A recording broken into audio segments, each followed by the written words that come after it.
Fala galera, beleza? Professor Angelão na área. Hoje o tema é semelhança. Deixe seu like, se inscreva no meu canal para não perder nenhum vídeo. Vem comigo, simbora! Pessoal, então para falar de semelhança, tá aí uma imagem que representa bem essa ideia de semelhança. Vamos nessa. Bom, semelhança então de figuras planas. Observe então essas figuras abaixo. Olha, da figura 1 para a figura 2, podemos observar que houve uma ampliação dessa figura. Percebe que em qualquer par de figuras semelhantes, com tamanhos diferentes, elas constituem uma cópia uma da outra, só que em escalas diferentes. A figura 2 é semelhante aí à figura 1. Nesse caso, ela é uma ampliação da figura 1. A gente consegue perceber isso olhando para esse desenho, né? Obedecendo sempre uma razão de semelhança.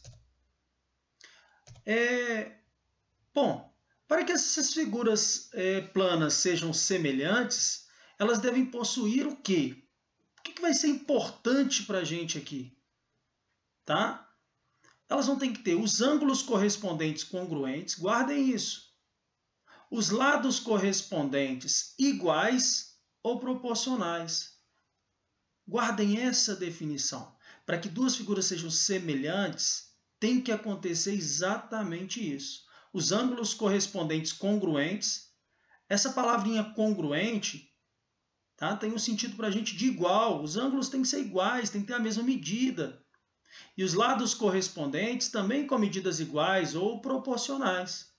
Observa. Olha essas figuras.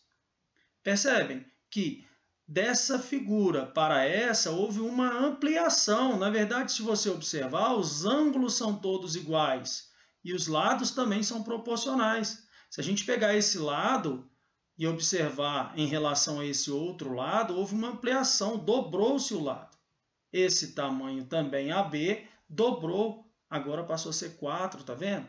Então, a gente percebe que nesse caso, os ângulos correspondentes eles são congruentes, ou seja, eles são iguais. Tem os mesmos ângulos, as mesmas medidas. Tá? E os lados da figura menor é a metade, né, dos lados correspondentes da figura maior. A gente consegue também observar isso. Bom, quando a gente fala de semelhança, entra muito essa ideia de triângulos, né? O triângulo é uma coisa que está muito presente no nosso dia a dia, né? Quando a gente vem falando, então, de semelhança de triângulos, a gente vê muitas aplicações no nosso cotidiano. Você já parou para pensar ou para imaginar como que seria a nossa vida sem essas formas triangulares? Você já se perguntou sobre as utilidades delas para o mundo do trabalho? Ou já observou os espaços que você frequenta, onde essas formas estão presentes? Você já parou para pensar nisso? Vou trazer alguns exemplos, veja bem. Aqui, ó, olha que legal nesse carrinho, se a gente observar, olha. Aqui a gente consegue perceber também um triângulo, tá vendo? Aqui. Se a gente pensar nessa torre, a gente consegue também perceber vários triângulos, ó. Olha lá, vários triângulos, ó.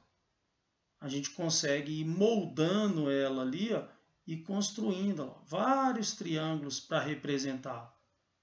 A gente observando essa casa, o telhado dela, né? Aqui também a gente consegue perceber a ideia de um triângulo.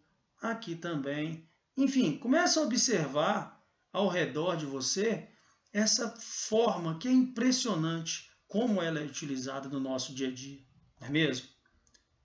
Então, existem alguns tipos de triângulos.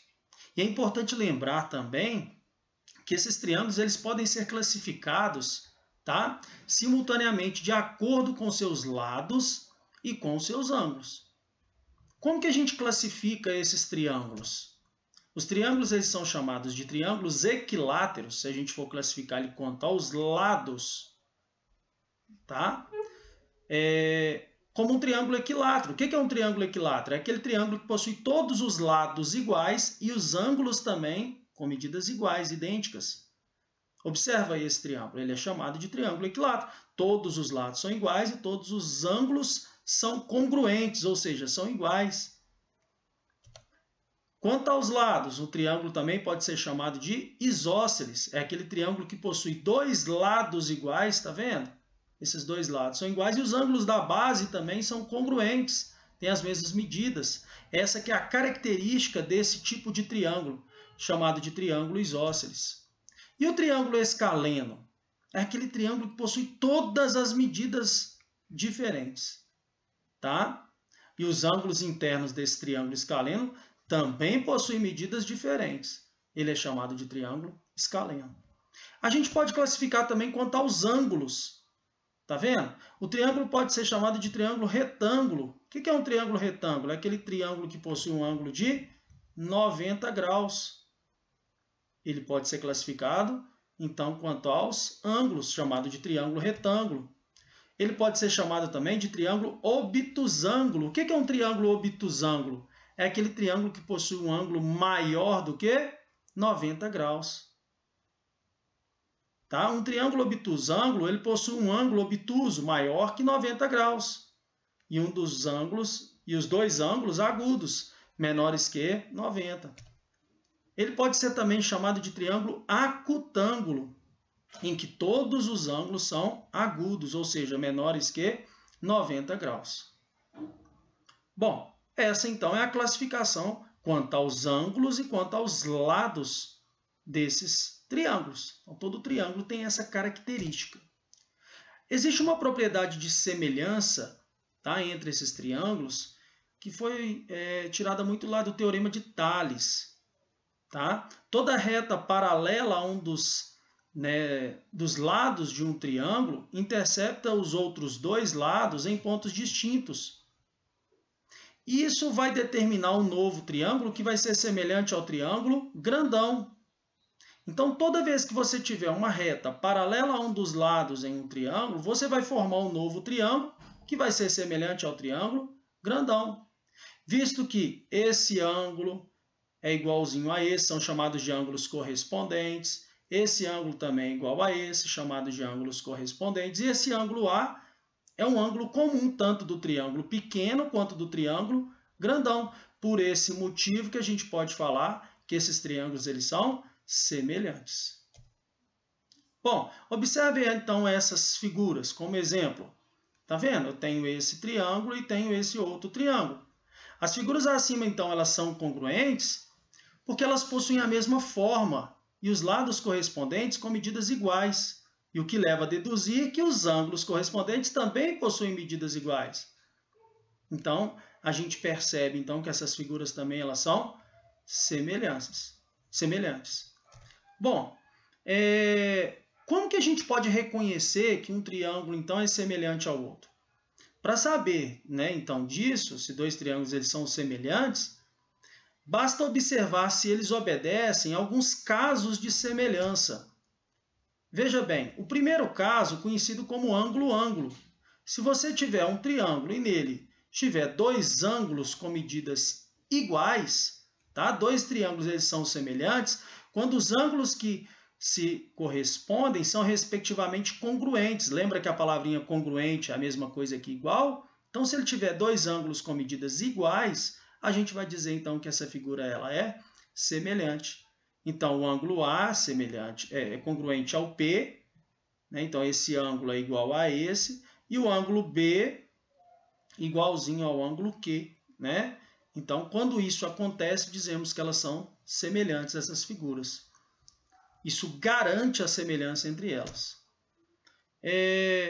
O segundo caso é o lado-ângulo-lado. Se você tiver, então, comparando esses dois triângulos, e quiser analisar se eles são semelhantes, quando dois lados que correspondem são proporcionais, e quando o ângulo determinado por eles tem medidas congruentes. Então, se você observar esses dois triângulos, eles vão ser semelhantes quando os dois lados correspondentes tiverem medidas proporcionais. Exemplo, AB dividido por PQ foi igual a BC dividido por QR. Se isso daqui for proporcional, tiver a mesma razão de proporção, e esses ângulos aqui, o ângulo B e o ângulo Q forem iguais, a gente vai dizer então que existe então uma semelhança entre essas figuras. E um caso que garante a semelhança entre elas é o chamado lado, ângulo, lado. O símbolo de semelhança é esse daqui, é um tilde, tá? Ele é que representa, né, e diz que a figura, né, que representa esse triângulo ABC é semelhante ao triângulo PQR. E o terceiro caso, que garante também a semelhança entre dois triângulos, tá? Dois triângulos eles vão ser semelhantes quando os três lados correspondentes forem proporcionais. Então, esse lado AB dividido por esse lado PQ foi igual, tiver o mesmo resultado que AC dividido por, né, PR, tá? E o lado BC dividido pelo lado QR. Quando isso acontece, dizemos então, né, que se elas tiverem a mesma razão de proporção, as figuras elas são semelhantes. Tá bom? Então, se os três lados forem proporcionais, os três lados correspondentes proporcionais, então a gente diz que essas figuras elas também são semelhantes. Existe esse caso que garante a semelhança entre elas. Então, a gente pode observar então um problema que traduz um pouco essa ideia, né? Se a gente observar, a gente tem aqui uma situação onde esse triângulo aqui, ó, tá vendo? Eu tenho o Sol reproduzindo aqui uma sombra e observe que essa altura aqui, ó, dividido por essa outra altura aqui, ó, terá o mesmo resultado que a sombra que esse poste aqui, podemos dizer assim, ó, projeta, dividido pela sombra desse outro poste aqui também que ele projeta. Ou seja, x dividido por 1, ou seja, a altura dividido pela altura, vai ter o mesmo resultado que a base dividido pela base. Ou seja, 12 dividido por 0,6. Fazendo essa multiplicação, ou seja, multiplicando os meios pelos extremos, a gente chama na matemática de multiplicar cruzado, né? Teremos aqui 0,6x igual a 12. Né? A conta ficaria uma coisa assim, ó, 0,6x é igual a 12. Passo 0,6 para lá dividindo, ó, né? Porque ele está multiplicando. Essa divisão aqui, ó, ela corresponde a 20. Ou seja, a altura desse poste aqui equivale a 20 metros. E observe esse outro exemplo aqui, ó. Tá? Imagina que eu quisesse, né, determinar a altura dessa árvore aqui, ó. Tá? Que cálculo que eu poderia fazer para determinar a altura dessa árvore aqui? Veja bem, eu poderia pegar a altura, tá, desse graveto aqui, vamos pensar assim, ó, que no caso ali vale 1,4, dividir pela altura dessa árvore. Então eu peguei a altura do graveto dividido pela altura da árvore. E vou igualar isso aqui, tá? A sombra que esse graveto está projetando, que no caso ali é 0,6, dividido pela sombra que essa árvore também está projetando, que no caso vale 3,4. E aí vou fazer essa operação. Isso aqui corresponde a 0,6x igual 1,4 vezes 1,4 vezes 3,4. Essa operação vai dar 4,76. Tá bom? Se eu pegar 4,76 e dividir por 0,6, tá? A gente encontra, então, tá? Se eu pegar esse valor, que no caso aqui é 4,76, tá? E dividir isso daqui por 0,6, a gente vai encontrar aproximadamente, aí, porque também não dá um valor exato, de 7,9. Tá? Então, pensando ali nessa árvore, ela teria aproximadamente, podemos até pensar assim, 8 metros. Né? Então, é uma situação que retrata um pouco essa ideia de semelhança, tá vendo? Para definir essa altura aqui, então, da árvore, eu fiz uma relação de proporção. Eu peguei a altura desse graveto, que é 1,4, dividi pela altura da árvore, que eu não sei quanto que é, vou representar ela por x. A sombra que esse graveto projeta, que é 0,6, tá? Dividido pela sombra que essa árvore também projeta, que é 3,4. Multiplica aqui cruzado, que a gente chama na matemática de multiplicar os meios pelos extremos, né? E aí a gente obtém 0,6 vezes x igual a 1,4 vezes 3,4, que eu já fiz essa conta, né? Deu 4,76. E fazendo essa divisão por 0,6, tá? A gente vai encontrar aproximadamente 7,9, que está próximo aí de 8 metros. Beleza? Gostaram? É isso, galera. Deixe seu like, se inscreva no meu canal para não perder nenhum vídeo. Falou? Até mais, pessoal. Fiquem com Deus. Até a próxima. Tchau, tchau.